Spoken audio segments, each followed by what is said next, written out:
नमस्कार साथियों, स्वागत है आप सभी का आपके अपने YouTube channel bound to education में। मैं आप सभी का स्वागत करता हूं आज की इस नए वीडियो में। दोस्तों, आज का ये video JSSC lab assistant and JSSC PGT chemistry के सभी स्टूडेंट्स के लिए बहुत अधिक महत्वपूर्ण होने वाला है। अगर आप रेगुलरली क्लास करते हैं तो आप सभी को पता होगा, हम लोगों ने JSSC PGT and JSSC lab assistant से संबंधित ऑब्जेक्टिव क्वेश्चन आंसर का सीरीज स्टार्ट किया था, जहां पे हम लोग का जो चैप्टर चल रहा है पॉलीमर एंड कार्बोहाइड्रेट का चैप्टर चल रहा है। उसी से संबंधित आज का ये वीडियो होने वाला है। बहुत सारे स्टूडेंट कमेंट्स कर रहे थे कि पॉलीमर से संबंधित हमें थ्योरी क्लासेस भी चाहिए। हालांकि दोनों ही चीज़ों को एक साथ लेकर के चलना संभव नहीं है, लेकिन फिर भी जितना हो सके मैं सारी चीज़ों को कवर करने का कोशिश करूंगा। तो चलिए दोस्तों, आज के इस वीडियो को शुरू करते हैं। आज का ये video JSSC lab assistant and JSSC PGT chemistry वालों के लिए होने वाला है और आज का ये वीडियो पॉलीमर से संबंधित थ्योरी क्लास होने वाला है। अगर आप चैनल पर नए हैं, अभी तक चैनल को सब्सक्राइब नहीं किए हैं तो इसे जरूर सब्सक्राइब कर दें। सामने के बेल का आइकन को भी प्रेस करके रख सकते हैं और अगर आपने इस वीडियो को अभी तक लाइक नहीं किया है तो इसे जरूर लाइक कर दें। आपके सिलेबस में टोटल 20 चैप्टर हैं और सभी चैप्टर के थ्योरी क्लासेस करवाना संभव नहीं है, लेकिन जो भी इंपॉर्टेंट चैप्टर्स हैं या फिर जो भी टॉपिक्स हैं उनको मैं कवर कर दूंगा। अगर आपको थ्योरी क्लासेस से संबंधित पीडीएफ चाहिए तो नीचे टेलीग्राम आईडी का लिंक मिल जाएगा, वहाँ पे आप मुझसे कांटेक्ट कर सकते हैं या फिर टेलीग्राम नंबर मिल जाएगा, उस नंबर को सेव कर लीजिएगा। टेलीग्राम पर मुझसे कॉन्टैक्ट कीजिएगा, मैं आपको पीडीएफ प्रोवाइड कर दूँगा। टोटल 20 चैप्टर के सिलेबस के अकॉर्डिंग सारे टॉपिक्स के पीडीएफ आपको मिल जाएंगे और अगर ऑब्जेक्टिव बुक्स के पीडीएफ चाहिए तो भी मैं आपको प्रोवाइड कर सकता हूं। नीचे टेलीग्राम में आप कांटेक्ट कर सकते हैं। पॉलीमर में आपका सबसे पहला टॉपिक है चेन ग्रोथ पॉलीमराइजेशन। चले जानते हैं चेन ग्रोथ पॉलीमराइजेशन या फिर इसी को एडिशन पॉलीमराइजेशन कहते हैं, ये क्या होता है। देखिए दोस्तों, chain growth polymerization is characterized by a self addition of a monomer molecule very rapidly through chain reaction. कुछ कुछ पॉइंट्स हैं, छोटे छोटे पॉइंट्स, उनको आप याद रखेंगे, इनसे बहुत सारे क्वेश्चन बनते हैं। देखिए दोस्तों, चेन ग्रोथ पॉलीमराइजेशन उस पॉलीमराइजेशन को कहते हैं जब सेल्फ एडिशन होता है मोनोमर यूनिट का। आप सभी को पता होगा, पॉलीमराइजेशन अर्थात होता है मोनोमर यूनिट दो या फिर दो से अधिक मोनोमर यूनिट आपस में जुड़ते हैं और पॉलीमर बनाते हैं। तो यहाँ पे चेन ग्रोथ पॉलीमराइजेशन अर्थात कि self addition of monomer unit. और ऐसा क्यों होता है? ऐसा चेन रिएक्शन की वजह से होता है। आगे देखिए, in this polymerization no by product is form. ये एक बहुत ही स्ट्रॉन्ग पॉइंट है और इससे संबंधित क्वेश्चन बना था प्रीवियस ईयर में, तो इसे आप याद रखेंगे। यहाँ पे जो पॉलीमराइजेशन होता है, किसी भी प्रकार का बाय प्रोडक्ट हमें नहीं मिलता है। आगे आप स्टेप ग्रोथ पॉलीमराइजेशन या फिर कंडेंसेशन पॉलीमराइजेशन पढ़ेंगे, उसमें आप पढ़ेंगे कि हमें बाय प्रोडक्ट के रूप में H2O, O2 ये सब छोटे छोटे मॉलिक्यूल्स प्राप्त होते हैं। लेकिन चेन ग्रोथ पॉलीमराइजेशन में हमें किसी भी प्रकार का बाय प्रोडक्ट प्राप्त नहीं होता है। इस चीज़ को आप याद रखेंगे। The bifunctionality provided by double bond present in the monomer, that is compound containing reactive double bond undergo chain growth polymerization। Reactive यहाँ पे जो आपका मोनोमर यूनिट के लिए यहाँ पे डबल बॉन्ड के द्वारा यहाँ पे देखिए तो दोस्तों बाई फंक्शनलिटी प्रोवाइड किया जाता है। ठीक है, बाई फंक्शनलिटी जो प्रोवाइड किया जाता है वो मोनोमर यूनिट में जो डबल बॉन्ड प्रेजेंट होता है उसी के द्वारा प्रोवाइड किया जाता है। यहाँ पे कुछ कुछ एग्जांपल दिए गए हैं, जैसे कि विनाइल, एलाइल, डाइन्स, ओलिफिन, इन सब में डबल बॉन्ड प्रेजेंट होता है, जिसके कारण चेन ग्रोथ पॉलीमराइजेशन होता है। Chain growth polymerization mainly consist of 3 major steps. Chain growth polymerization 3 step में कंप्लीट होता है। पहला इनिशिएशन, दूसरा प्रोपगेशन और तीसरा टर्मिनेशन। ये 3 स्टेप है जहाँ पे चेन ग्रोथ पॉलीमराइजेशन होता है। ठीक है, इन 3 स्टेप आपका यहाँ पे चेन ग्रोथ पॉलीमराइजेशन में देखने को मिलेगा। Followed by the process in free radical cationic anionic polymerization, जहाँ पे फ्री रेडिकल कैटायोनिक या फिर एनायोनिक पॉलीमराइजेशन हमें देखने को मिलता है। देखिए दोस्तों, पहला है free radical polymerization. The initiation of a polymer chain is brought about by free radicals. किसी फ्री रेडिकल्स के द्वारा या फिर कोई एक इनिशिएटर होता है जो कि रिएक्शन का इनिशिएशन करता है। Chain growth polymerization means addition of a monomer unit from form polymer chain. ठीक है, रेपिडली यहाँ पे मोनोमर चेन का एडिशन होता है, जिसके कारण हम लोग इसे चेन ग्रोथ पॉलीमराइजेशन कहते हैं। इनिशिएशन, सबसे पहला स्टेप होता है इनिशिएशन।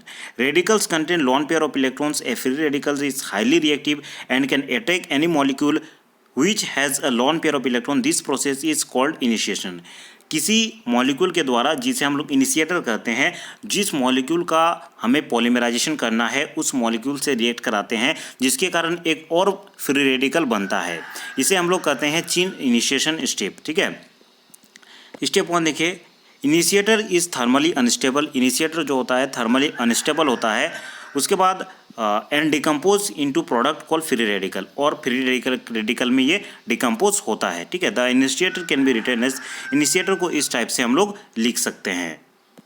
सेकेंड जो स्टेप होता है वो प्रोपोगेशन स्टेप होता है। ठीक है, जहाँ पे देखिए दोस्तों, इनिशिएशन स्टेप में जो फ्री रेडिकल फॉर्म होता है या फिर जो एक्टिवेटेड मॉलिक्यूल फॉर्म होता है वो जाकर के दूसरा फ्रेश मॉलिक्यूल को अटैक करता है। ठीक है, और चेन को बढ़ाता है। यहाँ पे एग्जांपल भी दिया गया है, जैसे कि M1 डॉट दिया गया है, अर्थात कि M1 जो कि एक्टिवेटेड मॉलिक्यूल है, ये दूसरे मॉलिक्यूल M को यहाँ पे रिएक्ट करेगा और M2 एक्टिवेटेड मॉलिक्यूल बनाएगा।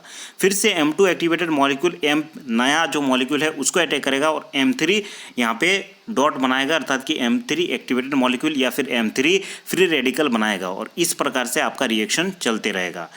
स्टेप 3 जो है यह है टर्मिनेशन स्टेप, अर्थात कि टर्मिनेट हो जाता है रिंग और यहाँ पे पॉलीमर बनने का जो प्रोसेस है वो खत्म हो जाता है।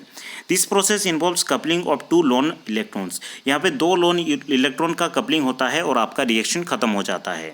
This kind of termination is called termination of coupling, और इसे हम लोग टर्मिनेशन ऑफ कपलिंग कहते हैं। ठीक है, यहाँ पे सारा स्टेप दिया गया है। कोई इनिशिएटर देखिए यहाँ पे रिएक्ट कर रहा है मॉलिक्यूल के साथ, यहाँ पे आपका एक्टिवेटेड मॉलिक्यूल बन रहा है या फिर फ्री रेडिकल बन रहा है। फ्री रेडिकल फिर न्यू मॉलिक्यूल पर अटैक कर रहा है और फिर से एक फ्री रेडिकल बना रहा है, और इस प्रकार आपका रिएक्शन आगे बढ़ रहा है, और बाद में 2 लोन पेयर या फिर 2 लोन इलेक्ट्रॉन मिल करके जो चेन है उसको टर्मिनेट कर दे रहा है। ठीक है, तो इसी को कहते हैं free radical polymerization. Free radical polymerization के अंदर ही देखिए दोस्तों आयोनिक पॉलीमराइजेशन भी आता है, जहाँ पे कैटायोनिक पॉलीमराइजेशन और एनायोनिक पॉलीमराइजेशन 2 प्रकार का पॉलीमराइजेशन आपको पढ़ना है। कैटायोनिक पॉलीमराइजेशन अर्थात कि the proton pulls the pi electron pair towards itself and positive charge of the proton is transfer to the end of the monomer molecule. Cationic polymerization मैं आपको example दे करके समझा रहा हूँ। इसमें भी 3 प्रकार का स्टेप आपको देखना है, इनिशिएशन स्टेप, प्रोपोगेशन स्टेप और टर्मिनेशन स्टेप। यहाँ पे देखिए दोस्तों इनिशिएशन स्टेप में आपको P+ और Q+ मिलेगा, जहाँ पे प्रोटॉन जो है वो एंड पोजीशन पे आ जाएगा। यहाँ पे जैसे कि क्लियरली मेंशन किया गया है, the proton pulls the pi electron को पुल किया जाता है प्रोटॉन के द्वारा, and the positive charge of the proton is transfer to the end of the monomer molecule. Monomer molecule के एंड में ये जो प्रोटॉन होता है ये पॉजिटिव चार्ज को पुश कर देता है। यहाँ पर जैसे कि आप सभी देख पा रहे होंगे, ये हमारा मोनोमर यूनिट है, इसका पॉजिटिव चार्ज एंड पोजीशन पे आ जाता है। ठीक है, और जबकि Q- अर्थात कि जो माइनस पार्ट है वो आगे चला जाता है, फॉर्मिंग कार्बन आयन, और यहाँ पे कार्बोनियम आयन, और यहाँ पे कार्बोनियम आयन हमें देखने को मिलता है। This process is a sigma bond is found between the proton and the monomer unit and the polymer chain growth initiation, और यहाँ पे पॉलीमर चेन का इनिशिएशन होता है। ठीक है, सेम चीज़ होता है, यहाँ पे प्रोटॉन का यूज़ किया जाता है, इसीलिए इसको कहा जाता है कैटायोनिक पॉलीमराइजेशन। ठीक है, फिर जो रिएक्शन है वो फर्दर प्रोसीड करेगा प्रोपोगेशन में, न्यू मॉलिक्यूल के साथ फिर से रिएक्शन करेगा और चेन को इस प्रकार बढ़ाते जाएगा, और हमें यहाँ पे प्रोटॉन देखने को मिलेगा। जो मोनोमर यूनिट है उसका अंत वाला जो कार्बन होगा वहाँ पे प्लस रहेगा, और इस प्रकार से हम लोग का जो चेन है वो बढ़ते हुए जाएगा। लास्ट में 2 यहाँ पे मोनोमर यूनिट मिल करके चेन को टर्मिनेट कर देगा। ठीक है, उसके बाद एनायनिक पॉलीमराइजेशन, जैसा कि नाम से ही पता चल रहा है, यहाँ पे एनायन का फॉर्मेशन होगा। Monomer is done by negatively charged ion. यहाँ पे देखिए मोनोमर जो होता है वो नेगेटिवली चार्ज्ड आयन के थ्रू यहाँ पे प्रोसीड होता है। जैसे कि ऊपर में हम लोग देखें पॉजिटिवली चार्ज्ड आयन के थ्रू यहाँ पे प्रोसीड हो रहा था रिएक्शन, यहाँ पे नेगेटिवली चार्ज्ड आयन के साथ प्रोसीड होगा। जैसे कि यहाँ पे हम लोग इनिशिएटर लेंगे और यहाँ पे R- लेते हैं तो RCH2O- हो जाएगा। फिर से यहाँ पे प्रोपोगेशन में देखिए न्यू मॉलिक्यूल के साथ रिएक्ट करेगा और फिर से यहाँ पे माइनस बनाएगा, और ये चीज़ चलते रहेगा। चेन रिएक्शन है, क्योंकि चेन ग्रोथ पॉलीमराइजेशन अर्थात कि चेन रिएक्शन के थ्रू प्रोसीड करता है, तो इस प्रकार ये चलते रहेगा। ठीक है, और फिर देखिए टर्मिनेशन में XH के साथ मिल करके ये चेन टर्मिनेट कर जाएगा और OH यहाँ पे बनेगा। ठीक है, तो इस चीज़ को याद रखेंगे, केवल थोड़े बहुत याद रखेंगे तो आपका परीक्षा में याद आ जाएगा।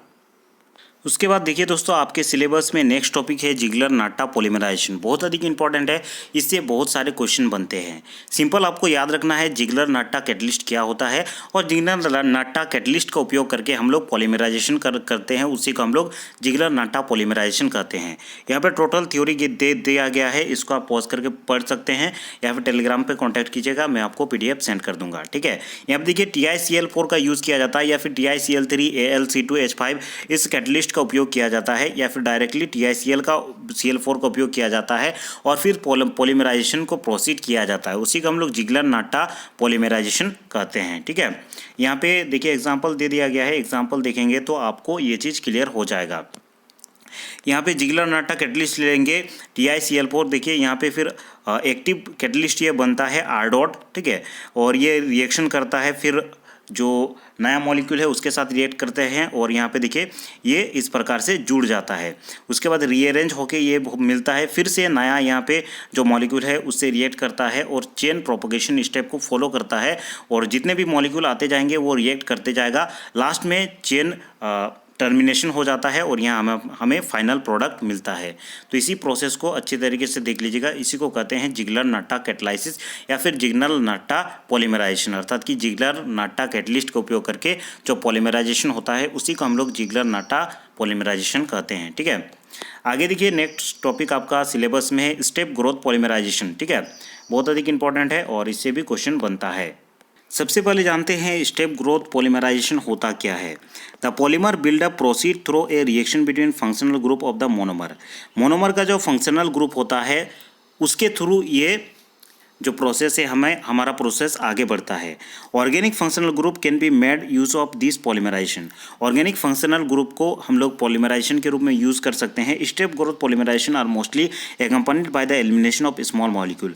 और जैसा कि इससे पहले हम लोगों ने पढ़ा था, चेन ग्रोथ पॉलीमराइजेशन में किसी भी प्रकार का बाय प्रोडक्ट हमें नहीं मिलता है, लेकिन यहाँ पे देखिए दोस्तों स्टेप ग्रोथ पॉलीमराइजेशन में हमें बाय प्रोडक्ट के रूप में स्मॉल मॉलिक्यूल जैसे कि H2O, H2O2 इन सभी चीज़ों का एलिमिनेशन होता है। ठीक है, तो इस चीज़ को आप याद रखेंगे। यहाँ पे एक टॉपिक दिया गया है, इसको थोड़ा सा याद रखने का प्रयास कीजिएगा। Poly condensation reaction, this is brought about bye monomer containing 2 और मोर रिएक्टिव फंक्शनल ग्रुप। यहाँ पे देखिए अगर 2 और 2 या फिर 2 से अधिक रिएक्टिव फंक्शनल ग्रुप होता है तो उसे हम लोग पॉली कंडेंसेशन रिएक्शन कहते हैं। ठीक है, स्टेप पॉलीमराइजेशन रिगार्डिंग यहाँ पे सारे चीज़ें दिए गए हैं, किस प्रकार स्टेप ग्रोथ पॉलीमराइजेशन हम लोग को देखने को मिलता है। यहाँ पे देखिए नीचे पॉली कंडेंसेशन रिएक्शन का एग्जांपल दिया गया है। मोनोमर यूनिट यहाँ पे रिएक्ट कर रहे हैं और यहाँ पे बाय प्रोडक्ट के रूप में हमें कुछ प्राप्त होता है और इधर पॉलीमर बनता है। ठीक है, पॉली एडिशन रिएक्शन देखिए, this is brought about bye migration of atom from one another. एक दूसरे मोनोमर से जब यहाँ पे एटम का माइग्रेशन होता है तो उसे हम लोग पॉली एडिशन रिएक्शन कहते हैं। और टू द इंटरमीडिएट प्रोडक्ट या फिर इंटरमीडिएट प्रोडक्ट के बीच में, और यहाँ पे देखिए एक दूसरे के बीच में माइग्रेशन ऑफ एटम होता है तो उसे हम लोग पॉली एडिशन रिएक्शन कहते हैं। यहाँ पे इंपॉर्टेंट एक एग्जांपल दिया गया है, styrene for example can be polymerised in the presence of perchloric acid by this method. इस मेथड से हम लोग स्टाइरिन का पॉलीमराइजेशन कर सकते हैं। ठीक है, यहाँ पे देखिए vinyl monomers as well as monomer pair with reactive functional group, किसी के पास रिएक्टिव फंक्शनल ग्रुप होगा can undergo poly addition polymerization. इसमें पॉली एडिशन पॉलीमराइजेशन आप देख सकेंगे। ठीक है, यहाँ पे देखिए स्टाइरिन मॉलिक्यूल दिया गया है। स्टाइरिन मॉलिक्यूल इस प्रकार से रिएक्ट कर रहे हैं आपस में, सारे स्टाइरिन मॉलिक्यूल रिएक्ट करके पॉलीमराइजेशन आपको शो कर रहे हैं और पॉली स्टाइरिन इस प्रकार से बनाता है। तो इस रिएक्शन को हम लोग पॉली एडिशन रिएक्शन कहते हैं। ठीक है, उसके बाद देखिए दोस्तों आपका सिलेबस में सबसे इंपॉर्टेंट टॉपिक है पॉलिएस्टर। ठीक है, पॉलिएस्टर से भी क्वेश्चन बना था प्रीवियस ईयर में, तो इसको भी अच्छी तरीके से देखना बहुत अधिक आवश्यक है। ठीक है, तो पॉलिएस्टर याद रखेंगे, 2 यहाँ पे हम लोग रिएक्टेंट लेते हैं। सबसे अधिक याद रखने का चीज़ है कि किस रिएक्टेंट से आपको कौन सा प्रोडक्ट मिलता है। ठीक है, पॉलिएस्टर से आपको पता चल रहा है कि हमें प्रोडक्ट के रूप में पॉलिएस्टर मिलेगा, लेकिन रिएक्टेंट के रूप में आपको मोनोमर यूनिट को याद रखना होगा। डाई कार्बोक्सिलिक एसिड को यूज़ करते हैं और डाई हाइड्रोक्सी एल्कोहल को यूज़ करते हैं। जैसे कि हम लोग डाईहाइड्रोक्सी एल्कोहल के रूप में इथाइलिन ग्लाइकोल को यहाँ पे देख सकते हैं। इथाइलिन ग्लाइकोल का रिएक्शन करवाएंगे ट्रेप्थेलिक एसिड जो कि है डाई कार्बोक्सिलिक एसिड। याद रखेंगे पॉलिएस्टर बनता है इथाइलिन ग्लाइकोल अर्थात कि डाईहाइड्रोक्सी अल्कोहल का रिएक्शन करवाते हैं डाई कार्बोक्सिलिक एसिड, यहाँ पे जैसे कि एग्जांपल लिए गए हैं ट्रेप्थिलिक एसिड का रिएक्शन करवाते हैं, और टेरिलिन या फिर डेक्रोन बनता है। डेक्रोन बहुत अधिक इंपॉर्टेंट है और डेक्रोन से संबंधित प्रीवियस ईयर में क्वेश्चन बना था।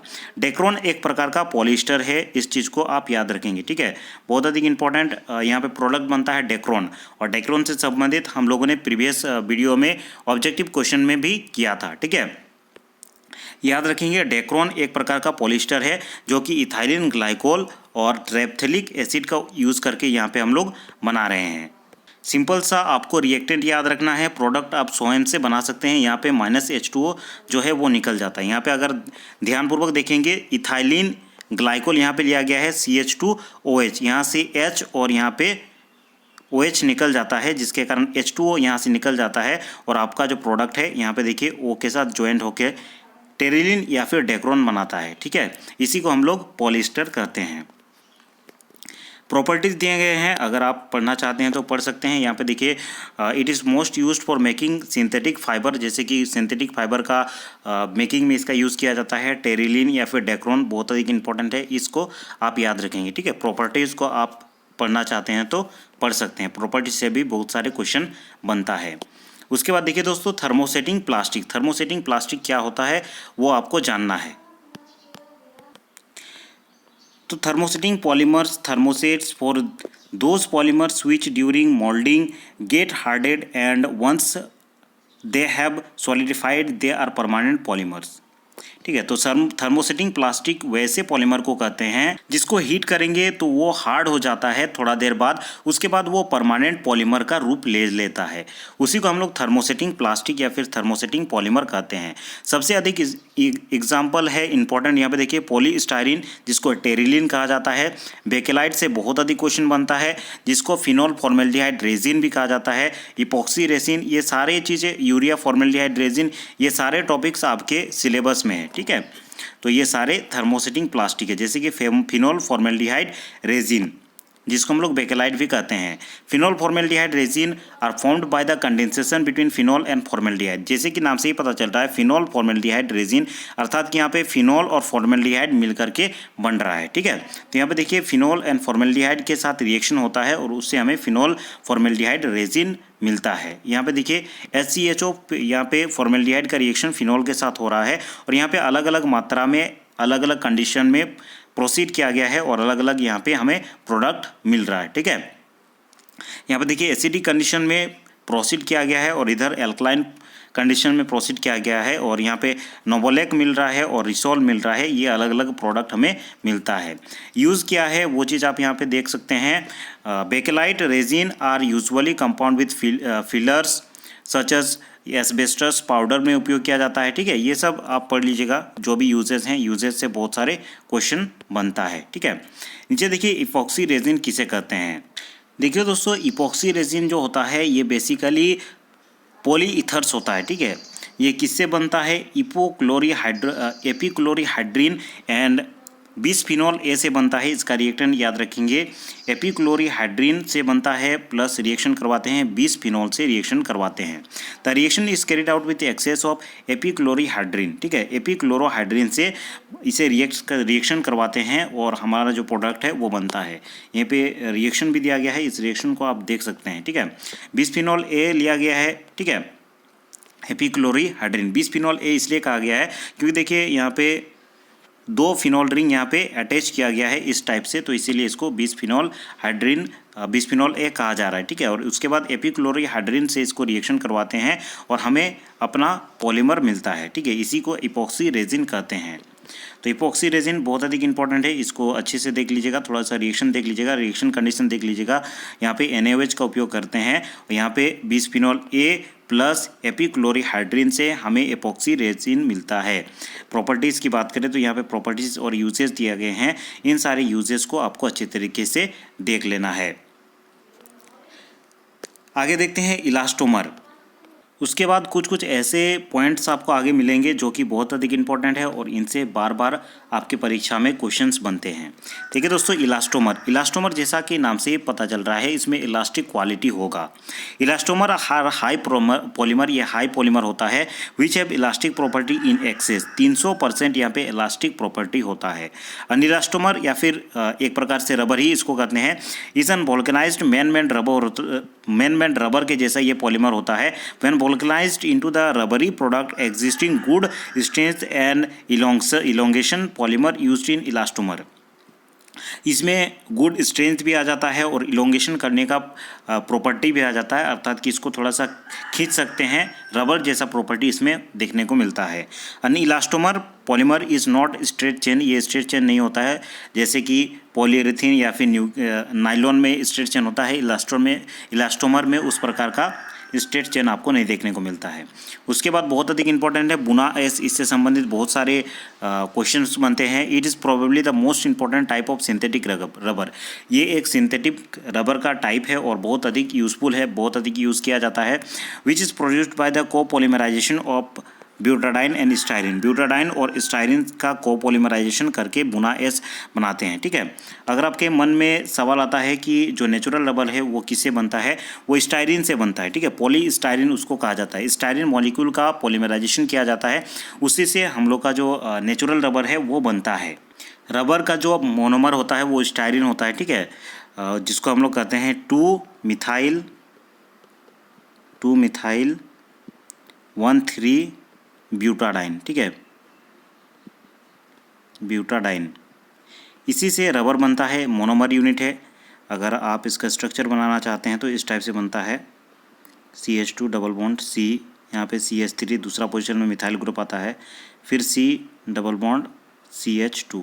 ठीक है, CH, इस प्रकार से आपका 2 मिथाइल 1,3 ब्यूटाडाइन बनता है और इसी से आपका जो रबर है वो बनता है। ठीक है, तो वहीं पे यहाँ पे देखिए बुना एस का प्रिपरेशन दिया गया है। स्टायरिन और ब्यूटाडाइन, माफ कीजिएगा 1,3 जो ब्यूटाडाइन मैंने बताया वो आइसोप्रीन यूनिट होता है। ठीक है, स्टायरिन, ये वाला स्टायरिन का फॉर्मूला होता है। तो यहाँ पे देखिए ब्यूटाडाइन का रिएक्शन करवा रहा है स्टायरिन के साथ और ये हम लोग का बुना एस मिल रहा है, जो कि एक बहुत इंपॉर्टेंट प्रोडक्ट है और सिंथेटिक रबर इसको आप कह सकते हैं। ठीक है, इसके जो भी प्रॉपर्टीज़ है वो आप अच्छी तरीके से देख लीजिएगा। नीचे आप बुना एन भी देख सकते हैं। बुना एन से आपका क्वेश्चन कम बनता है, बुना एस से ज़्यादातर क्वेश्चन बनता है। बुना एन देखिए, it is made by copolymerization of isobutane. यहाँ पे देखिए isobutane with small amount of usually 1 to 5% in isoprene. ठीक है, आइसोब्यूटेन को आइसोप्रीन के साथ रिएक्ट करवाया जाता है। आइसोप्रीन अर्थात कि जो मैंने कहा 2 मिथाइल 1,3 ब्यूटाडाइन, इसी को आइसोप्रीन यूनिट कहा जाता है। आइसोप्रीन का रिएक्शन करवाया जाता है आइसोब्यूटीन से और जो हमें प्रोडक्ट मिलता है उसी को हम लोग बुना एन कहते हैं। यह भी एक प्रकार का सिंथेटिक रबर होता है। इसके भी जो प्रॉपर्टीज़ दिए गए हैं इनको आपको अच्छी तरीके से देख लेना है। प्रॉपर्टीज़ से बहुत सारे आपके एग्जाम में क्वेश्चन बनेंगे। तो चलिए दोस्तों, आज के इस वीडियो में इतना ही। अगले वीडियो में हम लोग फिर से आगे प्रोसीड करेंगे। अगले वीडियो में जो भी आगे के टॉपिक्स है पॉलीमर से संबंधित, जैसे कि नेचुरल रबर, सिंथेटिक रबर, इन सारे चीज़ों को कवर करेंगे। आपको अगर सारे चैप्टर की PDF चाहिए, थ्योरी नोट्स मैं आपको प्रोवाइड करवा दूंगा। 20 चैप्टर्स आपके सिलेबस में है। टोटल 20 चैप्टर्स के आपको हैंड रिटेन प्लस जो भी मैंने प्रिंट करवाए हैं वो प्रिंट वाले नोट भी मैं आपको प्रोवाइड कर दूंगा।